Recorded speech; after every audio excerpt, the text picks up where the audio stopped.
Eu trabalho com o coração, que é um órgão incrível.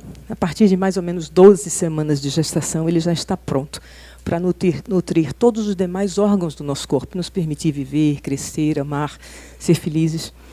E isso ele faz mais de 3 bilhões de vezes numa vida, em média, geralmente silenciosamente, sem nos dar trabalho. Infelizmente, em torno de uma em cada 10 crianças, em cada 100 crianças que nascem, esse coraçãozinho ele vem com uma malformação. Pessoas como eu, na verdade, trabalham em dar diagnóstico dessas malformações. E quando nós identificamos uma malformação grave, muitas vezes são coisas simples. Mas quando a gente identifica uma malformação grave, a gente sabe que vai passar por um caminho muito longo. Esses slides não têm a ideia, de forma alguma, de chocá-los. Mas essa é a realidade de um bebê com doença cardíaca. Para nós, cardiologistas, na verdade, esse rapazinho está ótimo. Ele está corado, ele está bem perfundido, ele passou por uma cirurgia enorme. Mas logo, logo, como aconteceu de verdade, vai estar de volta nos braços dos pais e indo bem. Mas nós trabalhamos no terceiro mundo, nós trabalhamos numa região em desenvolvimento e muitas vezes as crianças não nos chegam dessa forma. Essa mocinha que está do lado dele tinha a mesma doença, também passou por uma cirurgia cardíaca, mas no pós-operatório precisou passar um tempo muito longo numa UTI, não por conta do problema cardíaco, mas por conta da situação em que nos chega, de desnutrição extrema.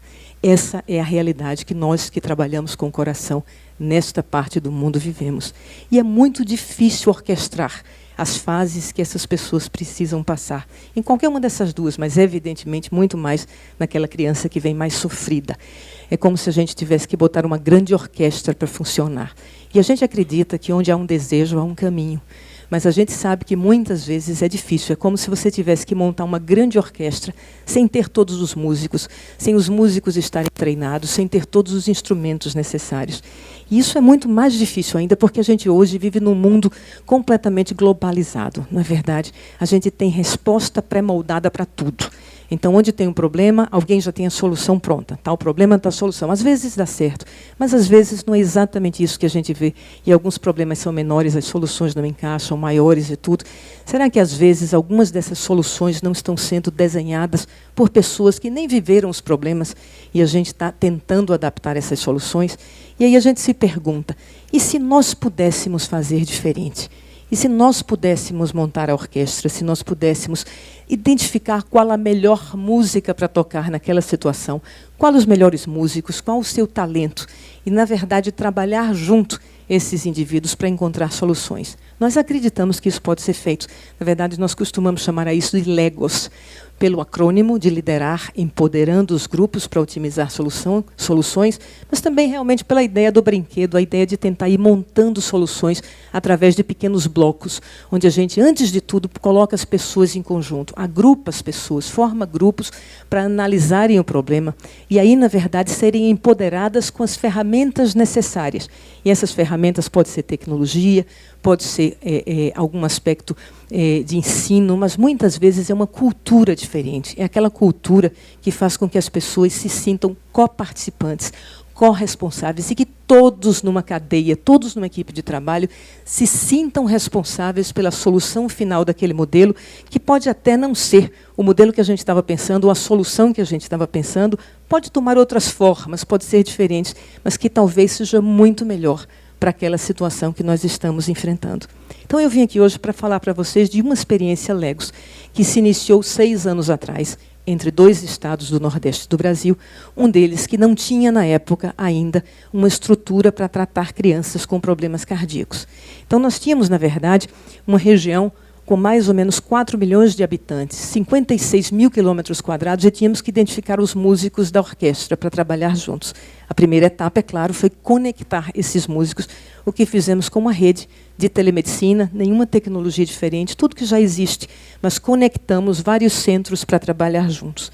Depois desenvolvemos uma ferramenta para que esses centros pudessem se comunicar, para que essas pessoas se pudessem se comunicar. E desenvolvemos, naturalmente, tecnologias de informática e, principalmente, um banco de dados para que nós pudéssemos prospectivamente acompanhar tudo o que acontecia com as crianças que iríamos estar avaliando. E depois desenvolvemos também os protocolos para estruturar a rede, iniciando com os protocolos mais básicos para que todas as pessoas que pudessem participar entendessem o modelo.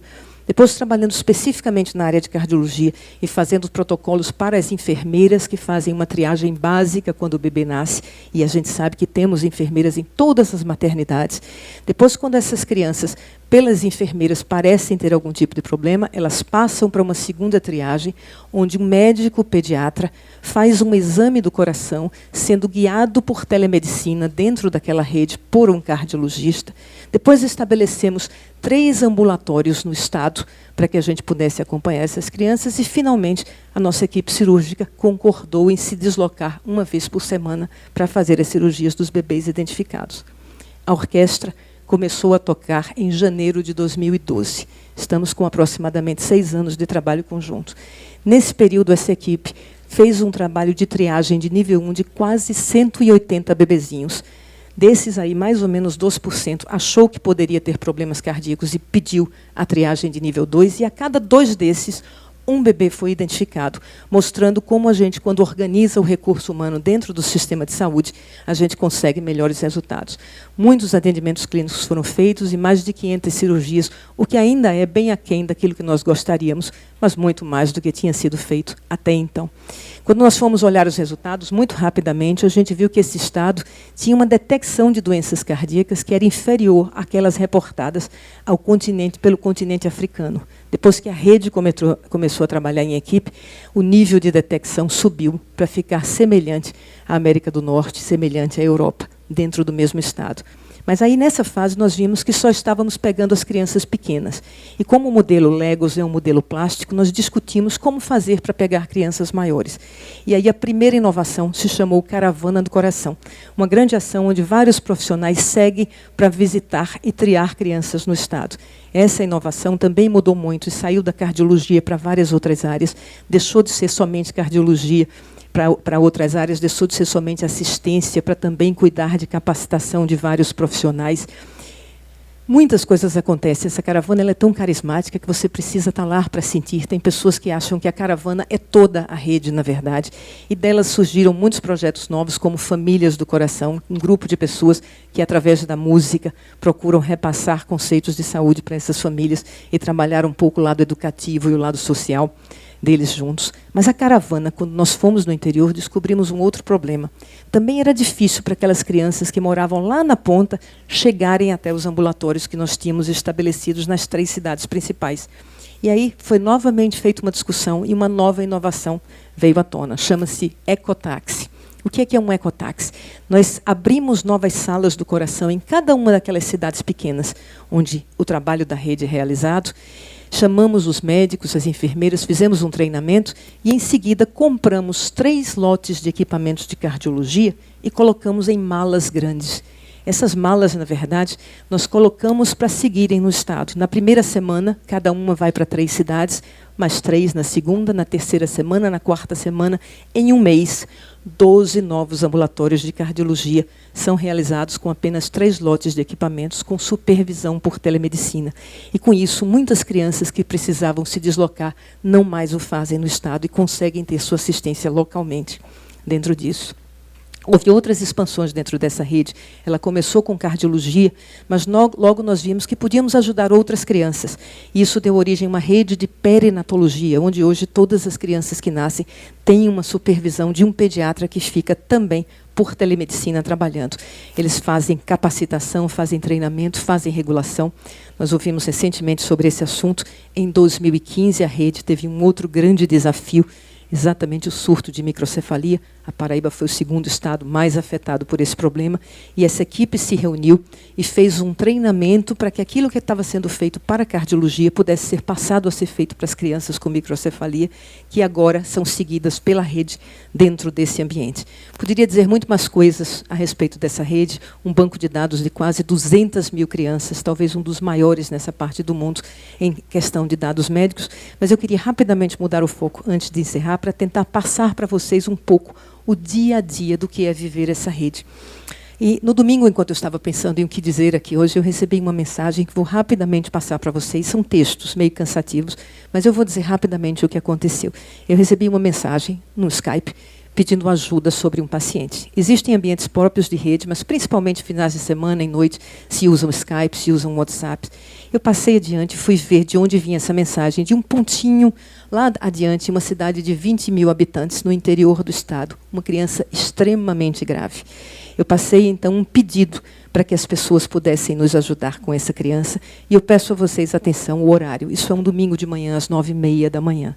8 minutos depois, várias pessoas estavam respondendo e já tinham ligado para fazer contato. A gente segue com isso aí e com mais ou menos 20 minutos a gente já tinha uma vaga liberada no Hospital Grande de Pediatria. Os colegas continuam conversando, discutindo coisas sérias, uma situação dificílima. Essa criança era filha de outra criança, a mãe tinha 14 anos e uma situação extremamente difícil do ponto de vista social. A colega-chefe da cardiologia já tinha visto qual o diagnóstico e já estava ajudando o tratamento da criança. Em torno de 1h, 56 minutos, para ser exata, 9 profissionais de medicina estavam envolvidos ajudando essa criança. E em 3 horas, a criança estava otimizada e já havia saído daquela cidade para percorrer um caminho que naturalmente é muito longo, aí é bonitinho, mas na prática a gente sabe como isso é difícil, e chegar num hospital para ser otimizada, e 12 horas depois estava dentro de uma UTI recebendo tratamento. Essa é a visão de rede, gente. Não são supercomputadores em séries, não são supermanuais, são cérebros em série, trabalhando junto, todos eles focados para tentar ajudar. E são ações relativamente simples, até muito simples, mas cujo impacto social é tremendo, principalmente para nós que trabalhamos em áreas como essa, países em desenvolvimento e grandes distâncias. Essa é a ideia da rede, e geralmente quando a gente fala sobre isso, as pessoas sempre perguntam, isso é replicável? Como foi feito? Eu acho que isso é replicável, eu acho que pode ser feito, mas a principal lição que nós aprendemos é que não é somente aporte financeiro, não é somente tecnologia, não é somente conhecimento, mas é alguma coisa que realmente vai muito além. É o comprometimento das pessoas que se envolvem, é a vontade das pessoas de fazerem diferente, de se superar, de verem o ser humano de igual para igual, independente de onde eles estão, na escala social, acadêmica, socioeconômica, dentro disso. E esse talvez seja o grande ponto dessa rede Legos, que talvez possa ser resumida por essa palavra, certo? É a empatia, é o entender o problema do outro, é o sentir o problema do outro e é querer verdadeiramente ajudar. Então, acredito que esse é um trabalho muito interessante e eu espero que tenha ficado um pouquinho dessa ideia para vocês e que pelo menos alguns de vocês hoje saiam daqui dessa sala pensando se no futuro, quando tiverem algum outro problema, ao invés de globalizar uma solução pré-moldada, se vocês não poderiam legalizar as suas soluções.